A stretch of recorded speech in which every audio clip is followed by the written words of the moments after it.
Is from Sunrise Automotive every Tuesday at 10 for auto repair with personal care right here on The Source. Help prevent the spread of germs. Wash your hands with soap and hot water for at least 20 seconds and always wash before you touch your face, eat, or drink. Use hand sanitizers. Limit sharing of eating utensils. Practice social distancing and avoid physical contact. Sneeze or cough into a tissue or the inside of your elbow. Avoid contact with ill individuals. An ounce of prevention is worth a ton of cure. Download the free booklet at Scientology.org/stay well. Folks, you can look high and low and you'll never find a better selection of living plants for giving and decorating than at Bob Wine's Camellia Gardens in Ocala. Look around this gorgeous 5-acre garden. Then visit the old-timey greenhouse. They have poinsettias, for example. You can get 3 florist-quality foil-wrapped poinsettias for as little as $12. And many larger sizes are available. Bob has Christmas cactus as low as $4.99. And listen, living potted Carolina blue sapphire Christmas trees starting at $49.99. And don't forget Christmas gift certificates. Get them for yourself when you buy for others. Come on over this week to Bob Wine's Camellia Gardens, Southeast 38th Street in Ocala. Daily till 4, Saturday till 3 in the same blooming holiday tradition since 1952. Now you did it. Are you completely insane? He's back. He, who must not be named, the man, the myth, the only guy in Ocala to eat his own weight in fried pickles. Twice. Now, you asked for it. Sorta. Live and in person, it's Tom Schmitz. Welcome back to Ocala Talks with Tom Schmitz on a Tuesday morning here at the palatial studios of WOCA Radio, just outside the food court entrance to the Paddock Mall in the Brick City Beautiful, Ocala, Florida. Going to be a chilly day today. Highs in the mid-50s. Chilly tonight. Frost advisory out for parts of Marion County. The temperature could get down to freezing tonight. The low is forecast for about 34, 35 degrees tonight. Another chilly evening in Marion County. Bundle up. Make sure you take care out there. It's going to be a chilly evening. Hi, caller. Who's this? Yeah, good morning again, Tom. Hey, how are you again? Okay, speaking of aviation, I always regret the fact that I could have met the pilot that flew the Enola Gay that dropped the first atomic bomb in Japan. He was visiting the Ocala airport. This is several years back. I forget his name because it doesn't come to me right now. But I could have had a chance to meet him there, and I always regret not doing that. I remember it was a while back that happened, right? Pardon? It was a while back that he was here. He came to town here, right? Yeah, I would say that was maybe 10 years ago. Yeah, he named it Enola Gay Tibbetts. He was the mother. Colonel Paul Tibbetts was the person that was doing it. Piloted by Colonel Paul Tibbetts and Robert Lewis. Right, yeah. And Enola was his mother's name. I've got a little bit of a question here. The second plane that dropped the bomb in Japan, do you know what the nickname of that plane was? I do not. I believe it was called Boxcar, B-O-C-K car. Well, let's see. Everything's Googleable. Google. So boxcar, nuclear, yeah. Let me see if I can. No, well, I don't see it. But it may have been. I'll look that up and see that. But I know that it put a swift end to the war in Japan. Yeah, it's a shame in a way that it had to happen that way, but it had to happen. I was always kind of thinking maybe if they would have dropped that bomb off the shoreline, maybe 30 miles away to show the people what it was without killing all the civilians, it would have been a better way of doing it, I guess. I'm not sure, but whatever happened, and it was history, and it had to happen that way, and that's all I can say about it. Yeah, you never like to see civilian lives lost, but if you listen to all the estimates of history, it saved millions of people in combat. Thanks for the call. Yeah. Okay. Thank you. So the Enola Gay, hadn't thought about that plane in a while. Hey, I want to tell you some good news. Reddick Collier Elementary School paraprofessional and substitute teacher Kathy Gotcher.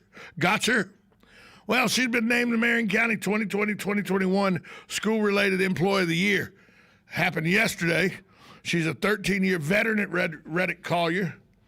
To say she was surprised, well, that's an understatement. There was a caravan that traveled Marion County for nearly 4 hours to honor the 5 finalists at each school, and they did that because of the COVID-19 pandemic. Put a kibosh on the annual teachers, luncheon that's usually at the Ocala Hilton to honor the 69 nominees and the 5 finalists. Gotcher said she had no idea when she was given the honor outside the North Marion School. She was almost speechless after she was given the award. All she could say was, wow. Wow. She is going to meet with school board members at a future meeting to receive accolades from them. She'll now go to compete for the state honor, which is usually announced in the late spring or summer. 4 of the past 6 local-related Employee of the Year winners are from Reddick Collier, with one paraprofessional, Abel Garcia, winning the statewide award. Wow. They got a lot going on at Reddick Collier over there to have that many. 4 of the last 6 local school-related Employees of the Year come from Reddick Collier Elementary.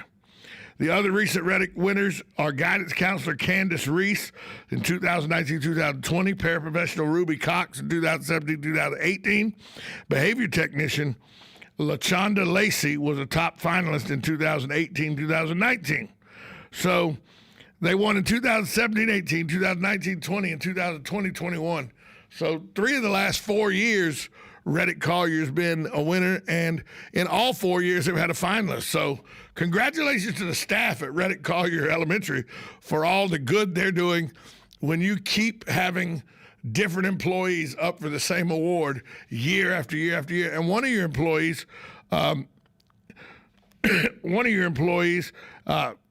Abel Garcia, actually won the statewide award, and he was from Reddick Collier. So congratulations to the staff at Reddick Collier. Sometimes you hear all the bad news in Ocala, and there's some bad news here. We're going to talk about a shooting at Sutton Place later in the show today. But I like to bring you some of the good stuff that happens in Marion County as well.